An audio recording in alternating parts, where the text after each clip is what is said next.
Nag-iinit lang pala.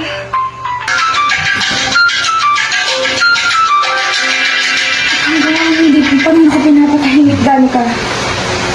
It's been a year. Oh, shit. Late na ako sa trabaho ko. Ang inang alam na to. Ang lakas-lakas. Ay.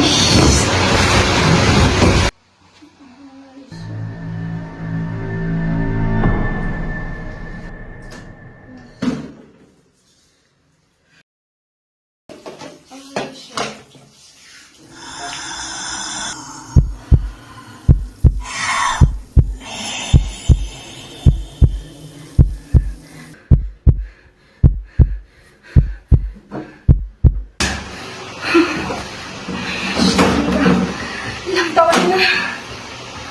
Bakit ngayon pa? Hindi mo ko pinatahimik. Ano ba yan?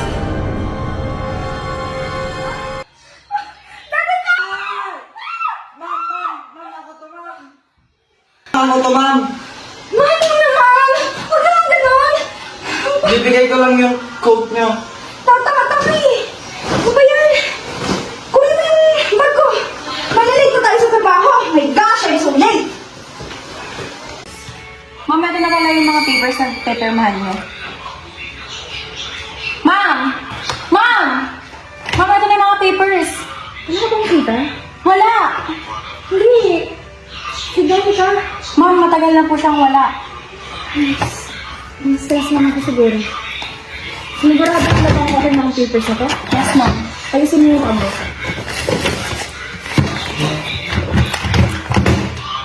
Marami tayong ginagawa sa office ngayon. Nabibisi din ako.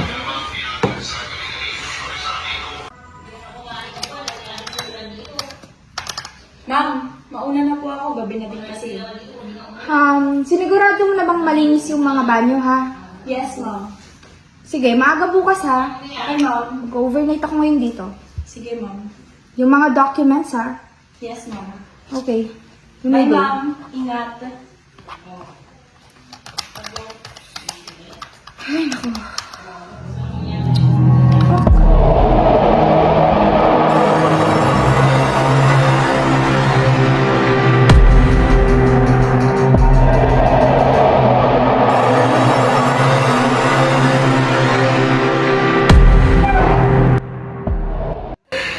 Ma'am, tara na, ma'am. Gabi na po. Ikaw na naman. Gusto ko, bale. Kunin mo yung mga documents ko, yung bag ko. Sige po. Stress lang siguro ako.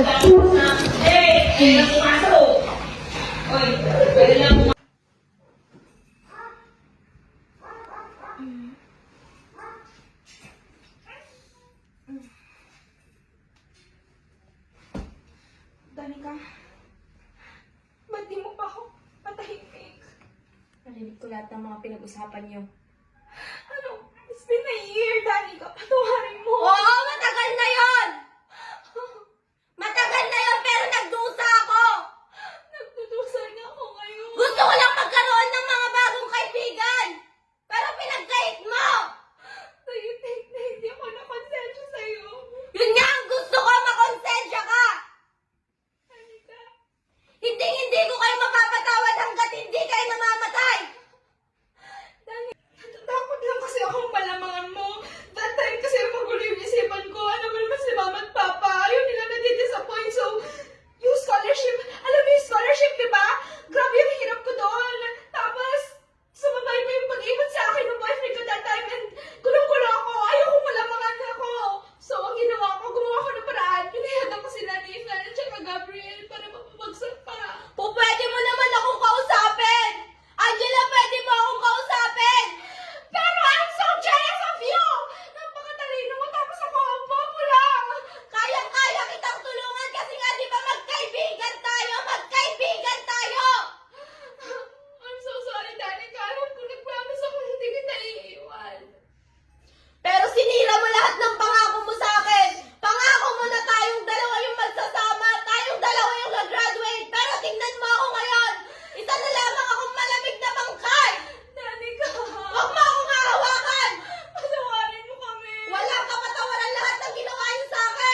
Angela, pero kailangan ko ng revenge. Kailangan ko silang bawian. Danica, please, wag! Danica, please. Patawarin mo ako. Huwag mong gagawin yun. Pero napag-isip-isip ko na dapat kasama ka sa mamamatay. Danica, Dapat kasama ka sa mamamatay! Dapat kasama ka sa mamamatay. Danica! Kasama ka sa mamamatay!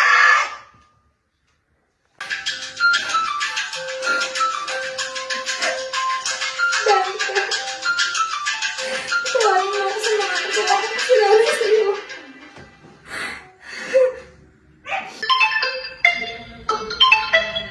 Napatawag ko.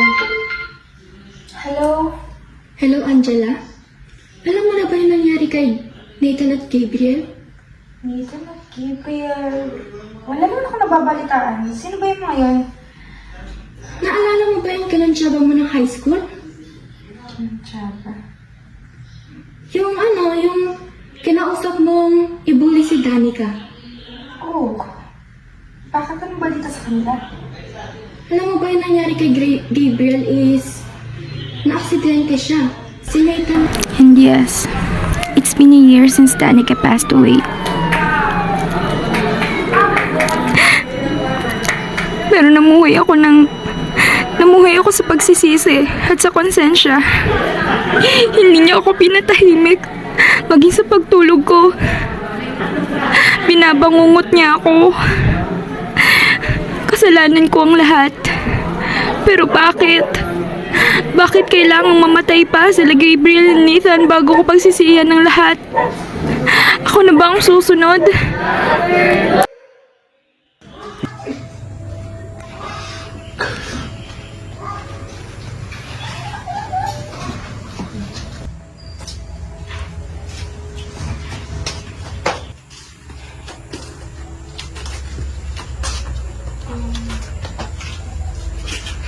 Gabriel and Nathan, right? Pre, ito si Kwan, no? Di ba ito yung kaibigan ni Pandak? Oh, siya yun. Ay, pala, naalala ko din, di ba? Siya yun. Okay, siya yun. Meron sana akong deal na gagawin sa inyo. Ano yun? Hindi ko naman talaga kaibigan si Danica. Di ba, visit din kayo sa kanya? Oo, lagi. Eto, tanggapin niyo. Pero, siguraduhin niyo na maghihirap si Danica. Pre, tignan mo.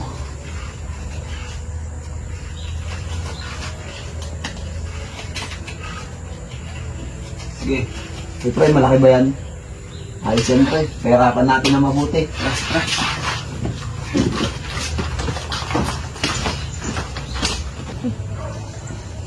Sa wakas, mapapabagsak ko na din si Danica. Hindi pwedeng may kaagaw ako sa scholarship. Matalino rin siya. Magiging proud na din sila mga magpapa sa akin.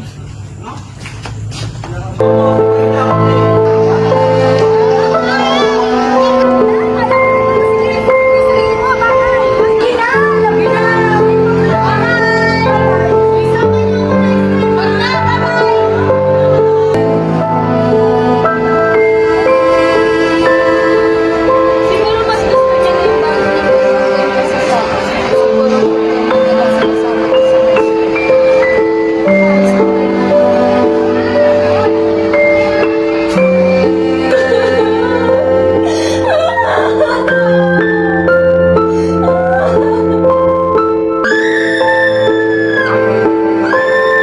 Humingi ako ng tawad sa kanya sa lahat ng aking ginawa. Binisita ko ang kanyang puntod at nagdasal na matahimik na ang kanyang kaluluwa. At simula noon, hindi na niya ako muling ginambala pa at naging matahimik na rin ang aking buhay.